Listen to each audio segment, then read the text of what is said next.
Okay, now in number 19. What is the question? The area of a rhombus is 216 centimeter square. If its diagonal, one diagonal is 24 centimeter. तो पहले हम लोग एक rhombus बना लेते हैं, ठीक है।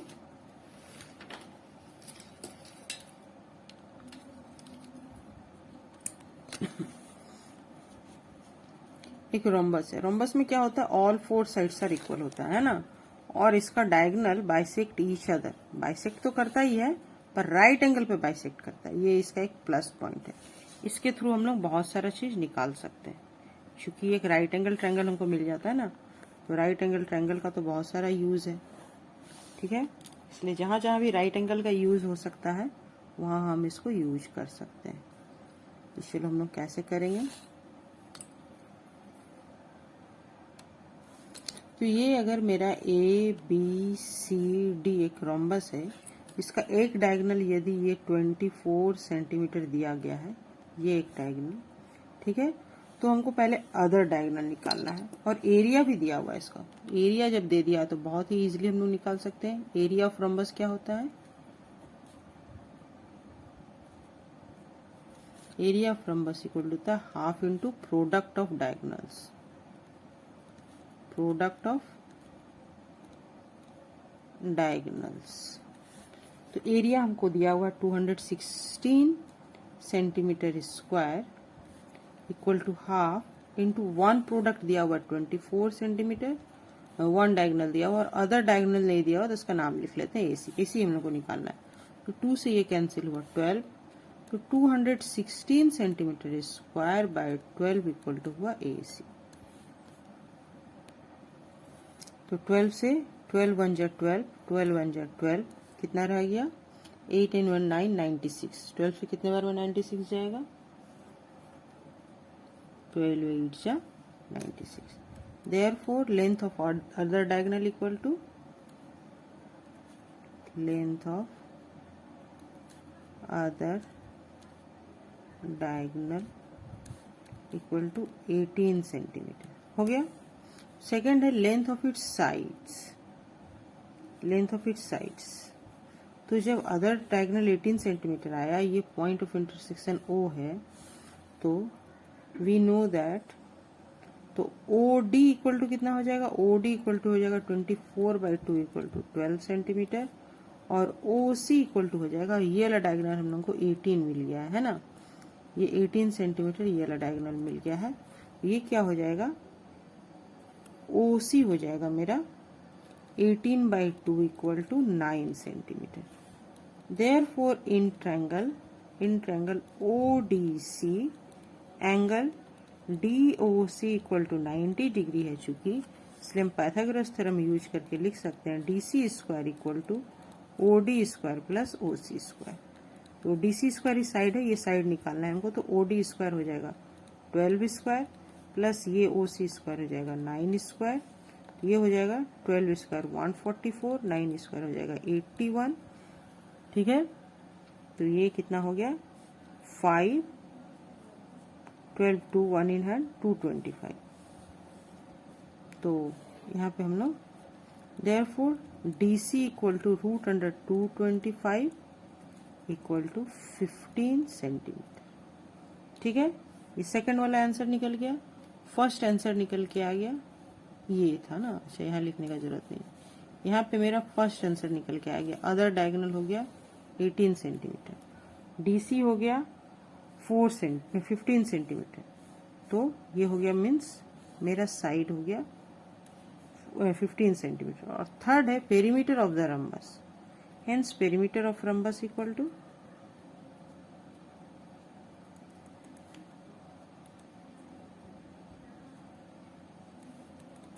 4 इंटू साइड और इक्वल टू हो गया 4 इंटू 15 सेंटीमीटर 60 सेंटीमीटर। ये हो गया मेरा P इक्वल टू दिस, ये मेरा हो गया थर्ड आंसर। हो गया, ओके। इजी है ना, बहुत ही इजी और बहुत इंटरेस्टिंग है। मैथ से इंटरेस्टिंग तो कुछ भी नहीं है, और कितना आसान है सारा सवाल। The perimeter of A rhombus is 52 centimetre. एक रम्बस का पेरीमीटर 52 सेंटीमीटर। तो ये एक रोम्बस, ठीक है, ये एक रोम्बस लिए, ये एक रोम्बस लिए, और अब इसका पेरीमीटर बोल रहा है 52 सेंटीमीटर है। ए बी सी डी मेरा एक रोम्बस है। तो चलो हम लोग बनाना शुरू करते हैं। P equal to 52 centimetre, therefore side equal to P by 4 equal to 52 by 4, 4 1 जा 4 एंड 4 3 जा 12 equal to 13 centimetre. Each side 13 centimetre आ गया and one diagonal is 24 centimetre, और एक डायगोनल 24 सेंटीमीटर दिया हुआ है। एक डायगोनल हम लोग 24 सेंटीमीटर ये लिख लेते हैं, ये 24 सेंटीमीटर डायगोनल दिया हुआ है, ठीक है, और ईच साइड 13 सेंटीमीटर है। तो find the length of other diagonal, other diagonal निकालना है और इट्स एरिया निकालना है। तो अदर डायगोनल कैसे निकालेंगे हम लोग?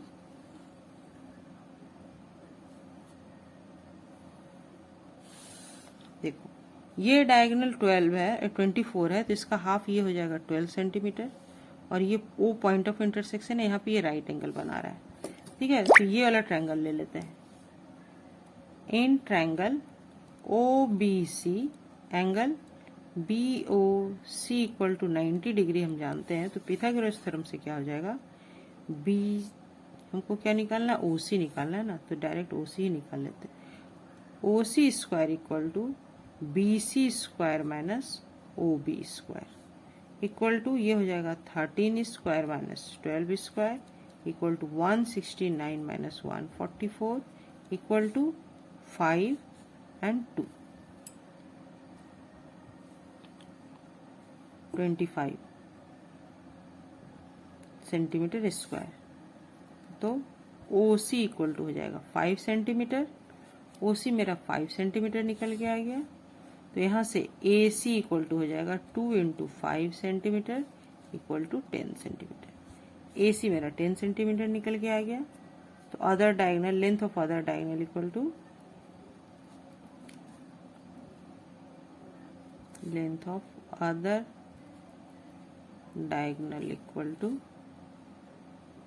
10 सेंटीमीटर। ये मेरा एक आंसर हो गया, ठीक है, पहला। और it's area, hence area of rhombus, area of rhombus क्या होता है, area of rhombus equal to half into product of diagonals, product of diagonals. तो हाफ इंटू प्रोडक्ट, एक डायगोनल्स हो गया 24 और दूसरा डायगोनल हो गया 10, तो 2 से कैंसिल किए हो गया 12 इक्वल टू हो जाएगा 120 centimetre square, centimetre square answer हो गया। ये मेरा सेकंड हो गया, area equal to. Okay, easy है और इंटरेस्टिंग भी है ना। अब 21 नंबर में the perimeter of a rhombus is 46 centimetre. फिर रोम्बस आया, पैरेललोग्राम, स्क्वायर खत्म हुआ, फिर पैरेललोग्राम स्टार्ट हुआ, पैरेललोग्राम खत्म हुआ, रोम्बस खत्म हुआ। हर टाइप का सवाल बना लेने के बाद उससे रिलेटेड सारा कॉन्सेप्ट क्लियर हो जाएगा, ठीक है। उसमें क्या क्या कैसे कैसे निकाला जा सकता है रोम्बस में। देखो डायगोनल दिया हुआ है तो कैसे एरिया निकालेंगे, साइड दिया हुआ है तो कैसे एरिया निकालेंगे, ठीक है। यहाँ पे perimeter of the rhombus is दिया हुआ, if the height of the rhombus is 8 centimetre, height दिया हुआ है, मीन्स एक बेस से दूसरे वर्टेक्स का डिस्टेंस, ये यहाँ परपेंडिकुलर है, ये दिया हुआ 8 सेंटीमीटर, और ये रोम्बस है ए बी सी डी। तो फाइंड इट्स एरिया। अब देखो सिर्फ हाइट दिया हुआ है और पेरीमीटर दिया हुआ है, तो P इक्वल टू 46 सेंटीमीटर है, तो साइड इक्वल टू, क्योंकि ऑल 4 साइड्स आर इक्वल होता है इसलिए 46/4 होगा सेंटीमीटर। तो ये 4 से तो जाएगा नहीं, कटेगा नहीं, तो इसको डिवाइड, 4 1 जा 4, फिर 4 1 जा 4 हो जाएगा और 2 रह जाएगा, तो पॉइंट देंगे 20, 4 5 जा 20, 11.5 सेंटीमीटर हो गया।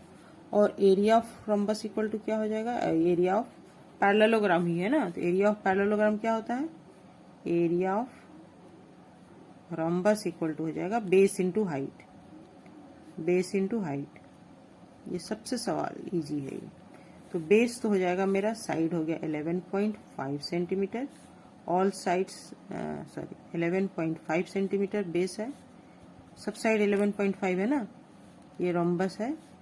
तो रोम्बस में ये पैरेललोग्राम का फॉर्मूला, पैरेललोग्राम का ये फॉर्मूला था बेस इंटू हाइट, तो रोम्बस भी एक तरफ का पैरेललोग्राम है, तो यहाँ भी वो फॉर्मूला यूज कर सकते हैं। और इंटू हाइट हो जाएगा 8 सेंटीमीटर, तो एरिया हो जाएगा 8 5 जा 40, 0 4 इन हैंड, 8 1 जा 8 + 4 9 10 11 12 2 और 1 और 8 and 8 and 1 9 और after 1 digit with decimal centimetre square, यही हो गया एरिया। ये सबसे इजी सवाल था, ठीक है, 92 सेंटीमीटर स्क्वायर। और अब नंबर 22, ये भी अलग तरह का इंटरेस्टिंग सवाल है। The figure given below shows the cross section of A concrete structure, किसी स्ट्रक्चर का क्रॉस सेक्शन है। तो पहले क्रॉस सेक्शन का मतलब समझ में आता है, ये चीज ऐसे है तो इसको ऐसे क्रॉस करके काटेंगे तब, और क्रॉस सेक्शन करने के बाद जो चीज मिलेगा, तो इस पेन को अगर क्रॉस करेंगे तो क्या मिलेगा, एक सर्कल ही मिलेगा ना। तो इस टाइप का कोई फिगर है, उसको क्रॉस किया गया है, क्रॉस करने के बाद जो एरिया मिला है उसका एरिया भी निकालने बोला जा रहा है। Calculate the area of cross section if A B equal to 1.8 centimetre, ये है 1.8 centimetre, C D equal to C D ये है 0.6 मीटर, सॉरी ये मीटर है नॉट सेंटीमीटर, और डीई कौन सा है, ये 0.8 मीटर है, और ईएफ है ये 0.3 मीटर, और एएफ है 1.2 मीटर। तो देखो इसमें कोई एक फिक्स डायग्राम नहीं है, टेढ़ा टाइप का फिगर है, तो इसको कैसे बनाएंगे कि हम कर सकते हैं। तो एक तो मेथड है, हम इसको ऐसे करके देखो, पहले तो एक हमको यहाँ से परपेंडिकुलर ड्रॉ करना होगा। देखो ये सारा परपेंडिकुलर दिखा रहा है, एक हम परपेंडिकुलर यहाँ से ड्रॉ करें, अगर यहाँ से एक परपेंडिकुलर ड्रॉ कर लेते हैं, ठीक है, ये परपेंडिकुलर ड्रॉ कर लिए। ये परपेंडिकुलर ड्रॉ करने से क्या हो जाएगा, ये जो टेढ़ा वाला भाग था वो अलग हो गया, अब सारा हमको राइट एंगल में फिगर मिल गया। अब इसको हम इस तरह से दो रेक्टेंगल में डिवाइड कर सकते हैं, यहाँ से एक परपेंडिकुलर ड्रॉ करेंगे तो इसका ये हो जाएगा 0.3 और ये 1.2, और ये हो जाएगा 0.6 ब्रेथ, और लेंथ हो जाएगा ये 1.2 और 8 मिला करके, ठीक है। और या फिर हम ऐसे करके भी एक रेक्टेंगल ड्रॉ कर सकते हैं। तो देखो हम ऐसे करके एक रेक्टेंगल ड्रॉ कर रहे हैं, ये मेरा एक रेक्टेंगल बन गया और ये मेरा एक रेक्टेंगल बन गया, ठीक है। तो यहाँ पे हम नाम दे देते हैं ABCDEF, ये G नाम दे देते हैं। तो सॉल्यूशन, एरिया ऑफ रेक्टेंगल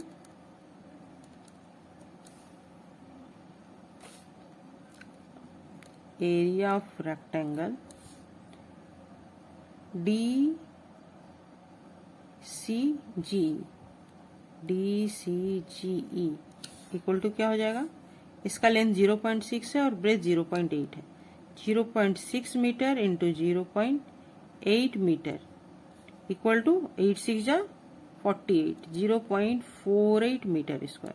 और दोनों में एक एक डिजिट, आफ्टर 1 डिजिट डेसिमल है तो 2 नंबर के बाद डेसिमल पड़ गया, ठीक है। फिर एरिया ऑफ रेक्टेंगल FG, ये B यहाँ था ना, ये H दे देता है, ये B ये वाला पॉइंट है। Area of rectangle FGHA equal to,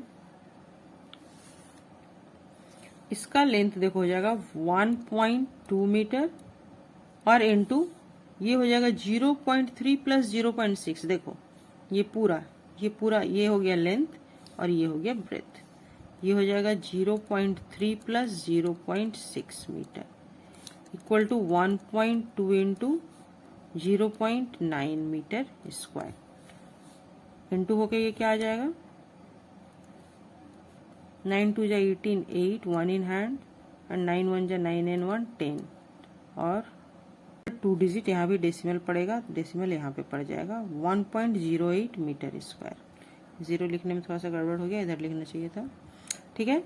1.08 metre square हो गया इसका एरिया हो गया 1.08 मीटर स्क्वायर, और इसका एरिया हो गया 0.48 मीटर स्क्वायर। ठीक है, ये एरिया हो गया और ये एरिया हो गया। अब रह गया ये ट्रायंगल का एरिया।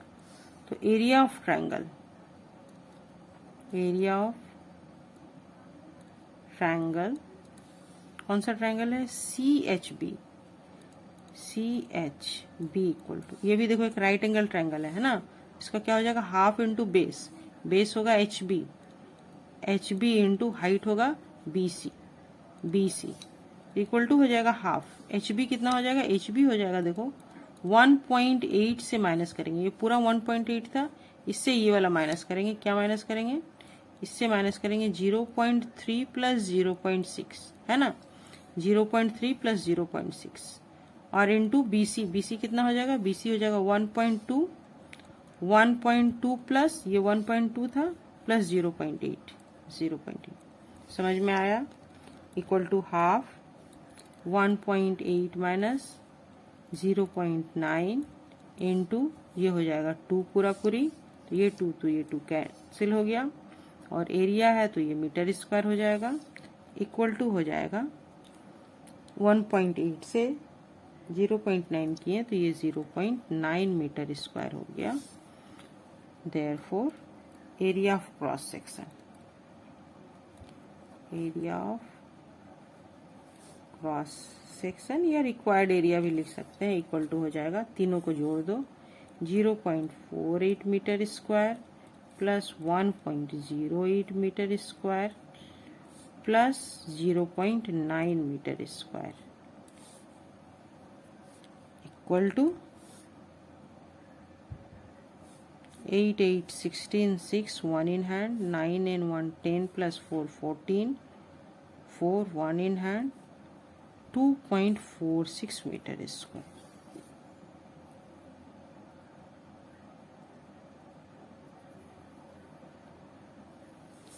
यही हो गया मेरा आंसर। ठीक है, ओके, क्लियर है और इंटरेस्टिंग भी है ना? ओके, और फिर उसी टाइप का एक और फिगर दिया हुआ है, calculate the area of the figure given below which is not drawn to scale. ये स्केल से ड्रॉ नहीं किया हुआ, ऐसे ही दिया हुआ है। ठीक है, तो यहाँ पे हम कैसे निकालेंगे? यहाँ पे भी देखो दो तरीका है। एक तो पहले इसका नाम दे देते हैं हम, ABCD E नाम दे दिए कि ये ट्रायंगल का तो एरिया आराम से निकल जाएगा। बेस दिया हुआ 25, हाइट दिया 12, half into base into height से। अब रह गया ये वाला फिगर, ये फिगर का कोई शेप ठीक से नहीं दिया हुआ है, तो क्या करेंगे? देखो ये 90 डिग्री, यहाँ पे दोनों 90 डिग्री है, दिख रहा है, मतलब ये दोनों लाइन पैरेलल है, तो एक पेयर ऑफ पैरेलल से ट्रेपेजियम का फॉर्मूला से निकल जाएगा। तो ट्रेपेजियम का क्या फॉर्मूला होता है? हाफ इंटू हाइट और into sum of the parallel side. ठीक है, ये फॉर्मूला से निकल जाएगा। और एक क्या कर सकते हैं, एक हम कर सकते हैं, हम यहाँ से एक परपेंडिकुलर ड्रॉ कर लेते हैं। ये एक परपेंडिकुलर ड्रॉ कर लिए तो ये क्या हो जाएगा? अब ये मेरा एक रेक्टेंगल में चेंज हो गया और ये एक ट्रायंगल हो गया। तो इस ट्रायंगल का भी हम एरिया निकाल सकते हैं और फिर EF इसको नाम दे देते हैं पॉइंट का। तो चलो हम इसी तरीके से बना रहे हैं, पैरेलल ट्रेपेजियम नहीं यूज कर रहे हैं, हम रेक्टेंगल और ट्रायंगल बना के कर रहे हैं। तो पहले तो ये वाला जो इजीली निकल सकता है वो निकालते हैं, area of triangle BCD, BCD equal to half into base means BD into, इसका नाम नहीं दिया हुआ है ना, इसका G नाम दे देते हैं, GC equal to half into base है 25 और इंटू हाइट है 12, तो 12 से ये 16 हो जाएगा, तो 25 इंटू 6 150 हो जाएगा, है ना, 150 सेंटीमीटर स्क्वायर। ये हो गया इस ट्रायंगल का एरिया। फिर एरिया ऑफ रेक्टेंगल, पहले तो ये साइड निकाल लेते हैं, ये हाइट निकालना होगा ना। फिर EF इन ट्रायंगल, ये परपेंडिकुलर ड्रॉ किए हैं, in triangle EFD angle EFD equal to 90 degree है, तो हम पिथागोरस थ्योरम यूज करके क्या लिख सकते हैं? EF square equal to ED square minus, ये हाइपोटेनियस है, राइट एंगल के सामने वाला हाइपोटेनियस होता है, हमेशा ध्यान रखना। ये परपेंडिकुलर और बेस है, ED square minus F D square. तो ईडी स्क्वायर तो हमको दिया हुआ है, लेकिन एफ डी स्क्वायर नहीं दिया। तो एफ डी स्क्वायर के लिए क्या करेंगे, टोटल 25 है ना, 25 से ये 15 माइनस करेंगे, तो ये हो जाएगा 26 स्क्वायर माइनस ये हो जाएगा 25 minus 15 square equal to 26 square क्या हो जाता है, ये हो जाता है 676 और माइनस 10 स्क्वायर, ये हो जाएगा 676 माइनस 100 इक्वल टू हो जाएगा 576 और 576 होता है तो ई एफ इक्वल टू हो जाएगा √576 centimetre square centimetre square centimetre square, तो ये हो जाएगा 24 सेंटीमीटर। ठीक है, ई एफ हो गया 24, ये निकल के आया मेरा 24। अब हम इस रेक्टेंगल का और इस ट्रायंगल का एरिया, पहले तो ट्रायंगल ही निकाल लेते हैं। तो hence area of triangle, hence area of triangle E F D equal to half into base into height, half into base तो यहाँ पे हो जाएगा एफ डी और इंटू हाइट हो जाएगा एफ ई एफ। ठीक है, ये हाइट हो गया और ये बेस हो गया, equal to half F D मेरा कितना निकला है 24 और ई एफ निकला है 24 और एफ डी कितना हो रहा है, एफ डी तो हो रहा है मेरा 10 इंटू 10 हो रहा है, ये 10 है ना, ये 10 आ रहा है, ये वाला 10 रह रहा है, 25 पूरा है, पूरे 25 से ये 15 चला गया, इतना तो इतना से इतना गया, ये 15 गया, तो ये 10 बच रहा है। ठीक है, तो 2 से किसी भी को भी काट सकते हैं, दोनों में से कट जा रहा है, तो इसी को काटते हैं, ये 12 हो गया, 12 10 जा 120 सेंटीमीटर स्क्वायर। ये हो गया ट्रायंगल का एरिया और ये हो गया, ये भी एक ट्रायंगल का एरिया हो गया। अब रेक्टेंगल का एरिया निकालते हैं हम, area of rectangle equal to हो जाएगा 24 इंटू 15 सेंटीमीटर स्क्वायर। 15 से कर लेते हैं, 0 6 इन हैंड, 15 टू जा 30 and 6 36 centimetre square. Hence area of figure, area of given figure भी कर सकते हैं, रिक्वायर्ड फिगर भी कर सकते हैं और रिक्वायर्ड एरिया भी कर सकते हैं। 150 centimetre square plus 120 centimetre square plus 360 centimetre square equal to 0 6 7 8 9 10 13 3 1 in hand 3 and 4 5 6 630 centimetre square answer. Easy है, बहुत इजी, इंटरेस्टिंग। ओके।